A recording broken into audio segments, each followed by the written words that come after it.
जय हिंद दोस्तों, मेरा नाम संदीप उपाध्याय है और हम अभी आरआरबी एनटीपीसी के क्वेश्चंस जो आ रहे हैं जो एग्ज़ाम में वो सीरीज़ देख रहे हैं। पर्टिकुलर हम अगर बात करें तो पैटर्न वाइज क्वेश्चन देख रहे हैं। तो अगर आप पहली बार हमारे साथ जुड़े हैं तो मैं ये आपको बता दूं कि हम इस सीरीज़ को बिल्कुल बेसिक से स्टार्ट कर चुके हैं, ठीक है। और पैटर्न वाइज क्वेश्चंस को देखते जा रहे हैं। तो आप जो पुरानी वीडियोज़ हैं वो सारे के सारे देखें। प्रॉफिट एंड लॉस पर ये तीसरा वीडियो, इसके अलावा मैं और भी SICI पर, अलजेब्रा पर जो है वो वीडियोज़ बना चुका हूँ। अगर आपका एग्ज़ाम जो है नेक्स्ट सेकंड फेज़ में या उसके बाद है तो आप उसमें जुड़े रहें।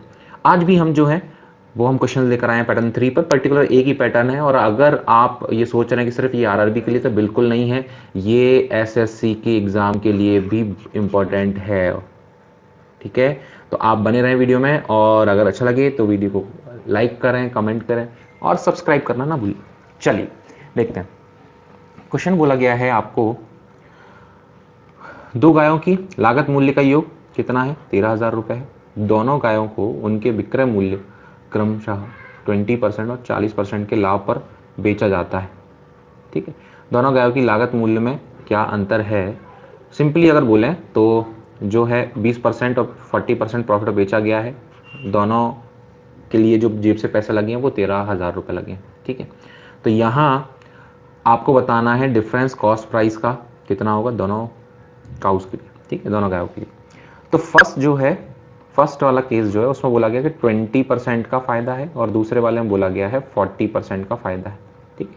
तो इसको मैं डायरेक्ट ही कर रहा हूँ। 20% कितना होता है? 1/5। 40% कितना होता है? 2/5। जस्ट आपको दुगना करना है इसका। ये इसकी हम बात बेसिक में कर चुके हैं और नहीं भी मालूम है तो आप इसको ऐसे समझें, यहाँ प्रॉफिट परसेंटेज की बात की गई है, यहाँ भी प्रॉफिट परसेंटेज की बात की गई है। जब आप कन्वर्ट करते हैं फ्रैक्शन फॉर्मेट में तो ऊपर वाला प्रॉफिट होता है आपका और नीचे वाला ये कॉस्ट प्राइस होती है, ठीक। सेम यहाँ पर आपने प्रॉफिट परसेंट को कन्वर्ट किया है, चाहे प्रॉफिट हो चाहे लॉस हो।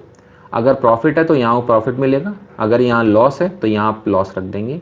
नीचे वाला पार्ट फिक्स रहेगा कॉस्ट प्राइस का, क्योंकि कॉस्ट प्राइस के ऊपर ही हम निकालते हैं। तो अगर हम आगे इसको सॉल्व करें तो 5 के ऊपर 1 का प्रॉफिट, वैल्यू कितनी आ गई आपकी? वैल्यू आ गई 6। दूसरे वाले केस में 5 के ऊपर 2 का प्रॉफिट, वैल्यू कितनी आ गई आपकी? 7 वैल्यू आ गई। ये हमारी क्या है? ये है कॉस्ट प्राइस, ये है प्रॉफिट और ये सेलिंग प्राइस।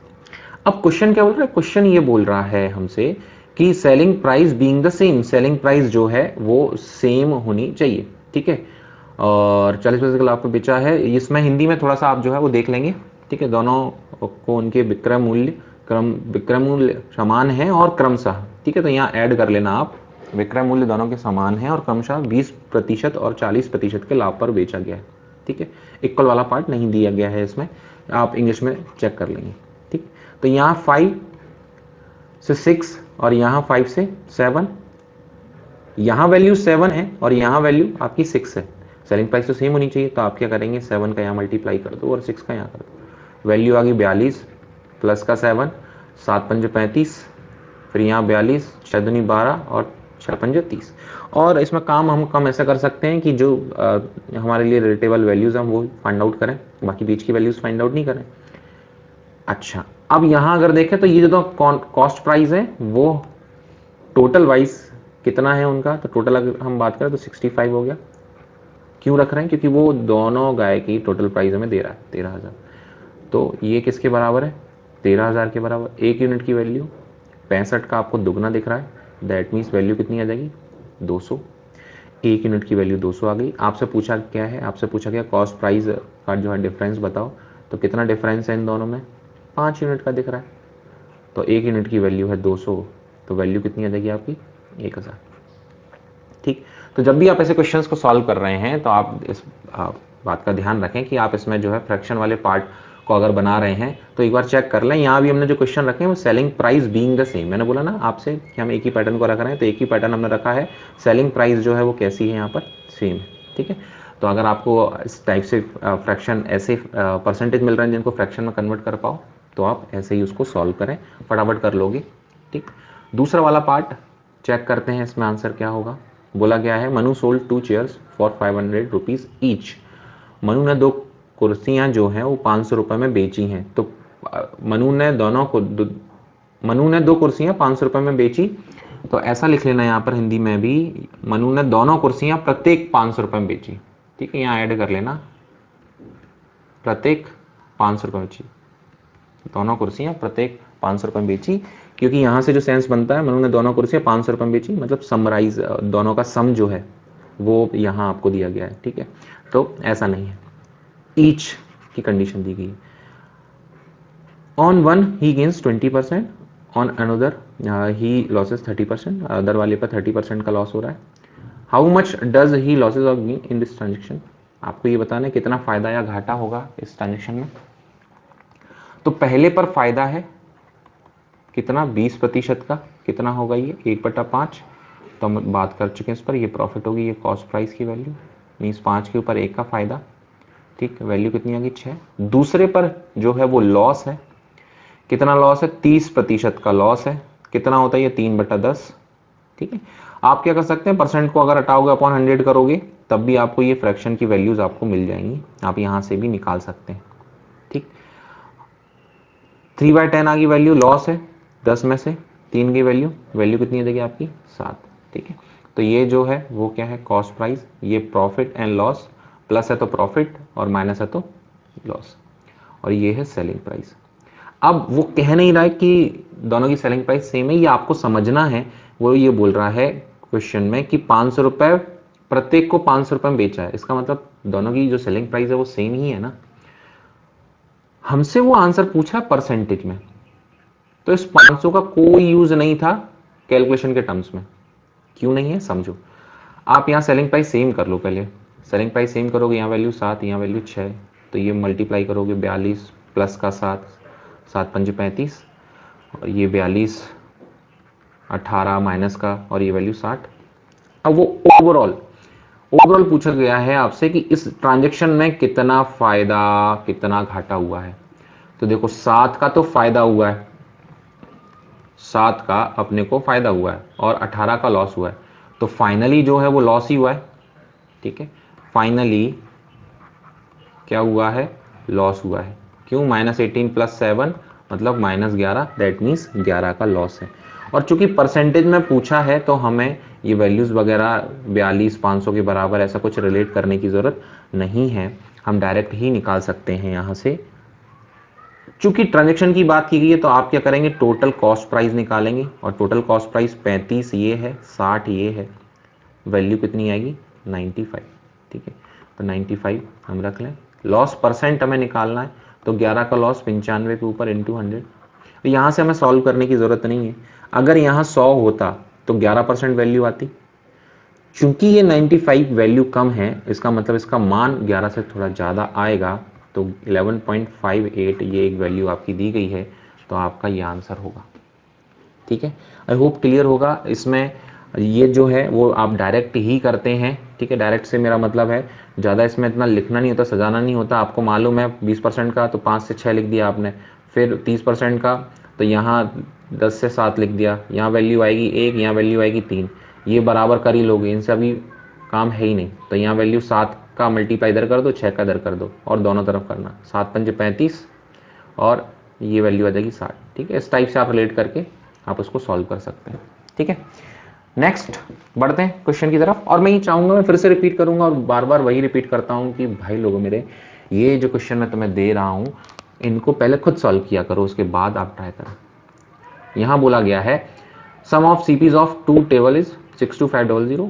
आपको लागत मूल्य दोनों की एक इस बार साथ में दे दी गई, दोनों का योग है। ठीक है, अलग अलग कंडीशन थी, इससे पहले अलग थी, इससे पहले और अलग थी। दोनों टेबल क्रमशः 20% और 30% के लाभ पर बिकी हैं। ठीक है, यदि उनका विक्रय मूल्य समान है, अब ये खुद बोल रहा है क्वेश्चन, दोनों टेबल का लागत मूल्य आपको ज्ञात करना है कितना होगा। तो अब 20% कितना होता है, मैं डायरेक्ट रखने वाला हूँ 1/5 बताकर। 30% कितना होता है 3/10, अभी तो रखा ही था यार। तो 5 में 1 का प्रॉफिट वैल्यू आ गई 6, 10 में 3 का प्रॉफिट वैल्यू आ गई 13। ठीक है, अब वो क्या बोल रहा है, वो ये बोल रहा है कि भाई सेलिंग प्राइस सेम होनी चाहिए, तो सेलिंग प्राइस सेम कर लो, 13 का मल्टीप्लाई यहाँ कर दोगे और 6 का यहाँ कर दो। ठीक है, तो यहाँ से सॉल्व करते हैं, 13 का 13 पंजे 65। ठीक है, और ये वैल्यू आ गई 60, क्लियर है।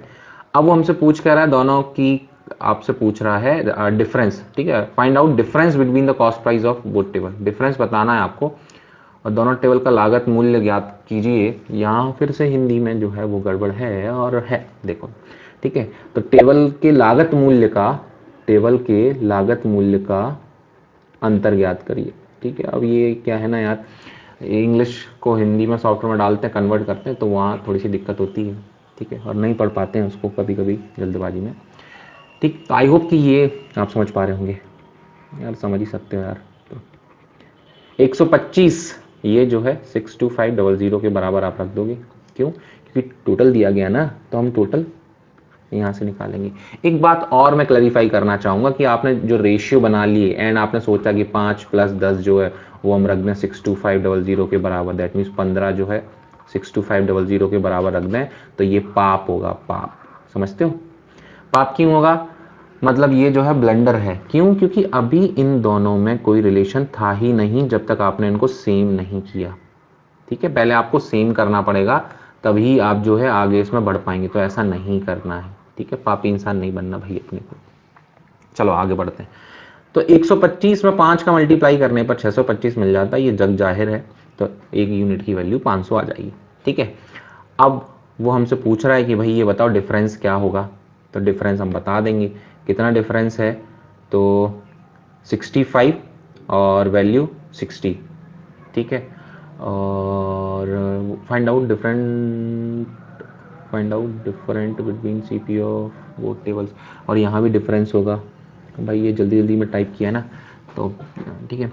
65 और 60 दोनों का जो डिफरेंस है वो कितना है, वो है हमारा 5 यूनिट का। 1 यूनिट की वैल्यू कितनी है, 500, ठीक है। तो वैल्यू कितनी आ जाएगी आपकी, 2500, ठीक। देखो छोटी मोटी एरर जो है वो तुम यार कंसीडर कर लिया करो, मैं ये मान के चलता हूँ, क्योंकि हम भी इंसान, गलतियाँ तो हो ही जाती हैं और तुम माफ़ कर ही सकते हो भाई, ठीक है। चलो आगे बढ़ते हैं।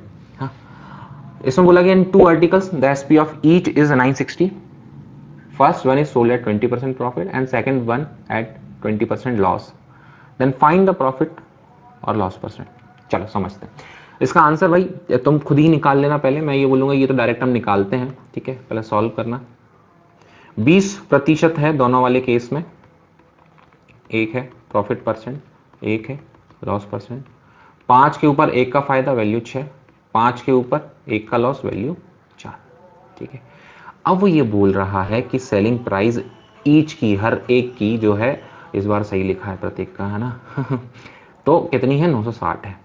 तो भाई इसका मतलब क्या है, इसका मतलब है कि सेलिंग प्राइस सेम है, तो कर लेते हैं। तो यहाँ 4 का मल्टीप्लाई कर दो, यहाँ 6 का, आप चाहते तो एलसीएम लेके भी कर सकते थे, कोई दिक्कत नहीं है। तो यहाँ वैल्यू आएगी 24 प्लस का 4 है, 4 पंज 20, 24 माइनस का 6, 6 पंज 30, ठीक है। अब यहाँ कंडीशन को समझें, तो टोटल हमें वैल्यू जो है वो मिल रही है, ठीक, वो 50 हमें मिल रही है यूनिट वाइज, और यहाँ हमारा क्या हो रहा है, घाटा हो रहा है 2 का। वो हमसे पूछ कर रहा है प्रॉफिट और लॉस परसेंट पूछ रहा है, उसी के लिए हम ये निकाल रहे हैं। फाइनली जो है वो लॉस है, तो 2 का लॉस है किसके ऊपर, 50 के ऊपर, तो कितना परसेंट होगा, तो सीधा सीधा 4% हो जाएगा, ठीक है।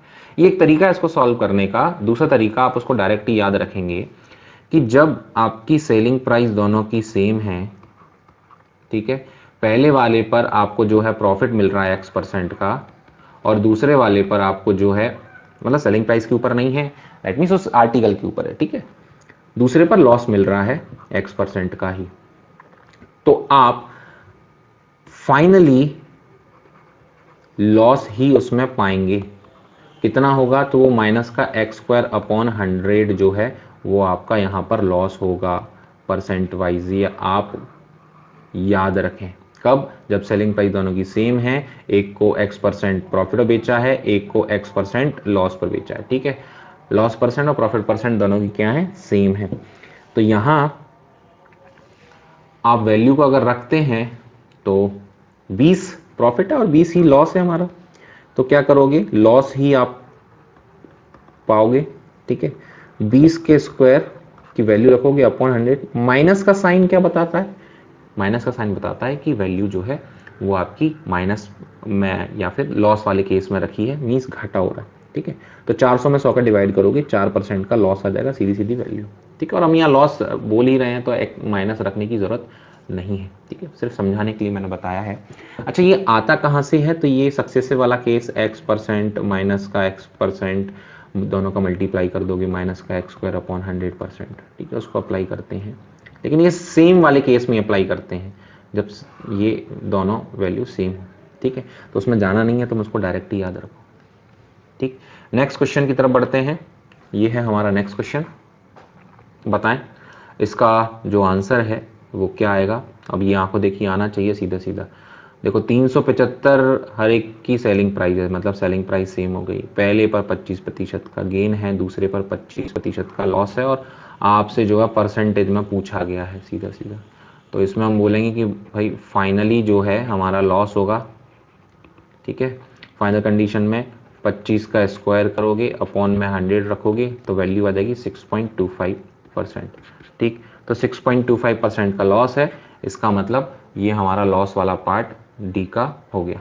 ठीक है, एंड आई होप कि ये वाला पार्ट क्लियर होगा, और आप इसको फ्रैक्शन में कन्वर्ट करके रख ही सकते हैं।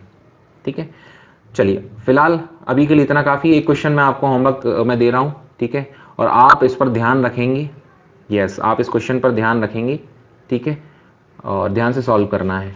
आप कमेंट बॉक्स में बताएंगे क्या आपका आंसर आएगा। चलिए अभी के लिए इतना ही काफ़ी है। अगर आप चैनल पर अभी जुड़े हैं तो चैनल को सब्सक्राइब कर लीजिए, बने रहें। कमेंट करके जरूर बताएं आपको वीडियोस कैसे लग रहे हैं।